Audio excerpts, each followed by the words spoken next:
While I'm letting the parts of the Xbox 360 dry, I still have some other things I could do.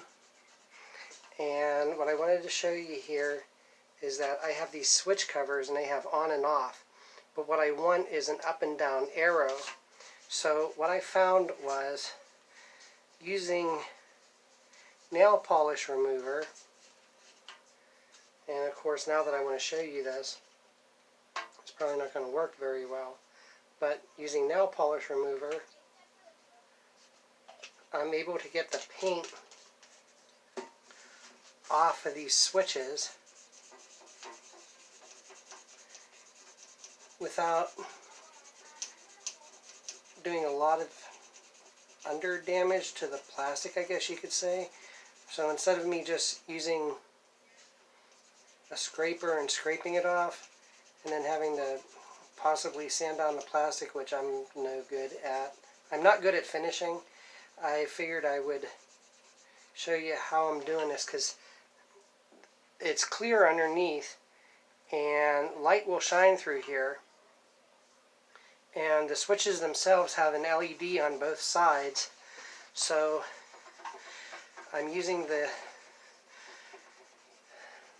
nail polish remover and a lot of elbow grease to clear these off so that I can put arrows on here.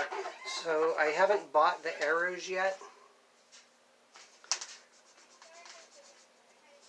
and I hope that they're the right size. I actually found them at Walmart.com, so I'm going to order them from there.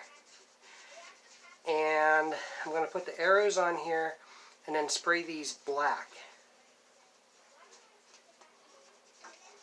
And I hope then that whenever I take the arrows off,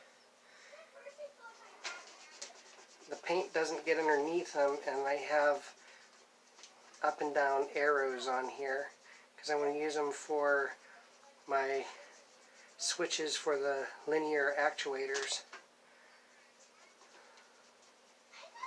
But there, I just wanted to show you this before I completely quit tonight. Nah.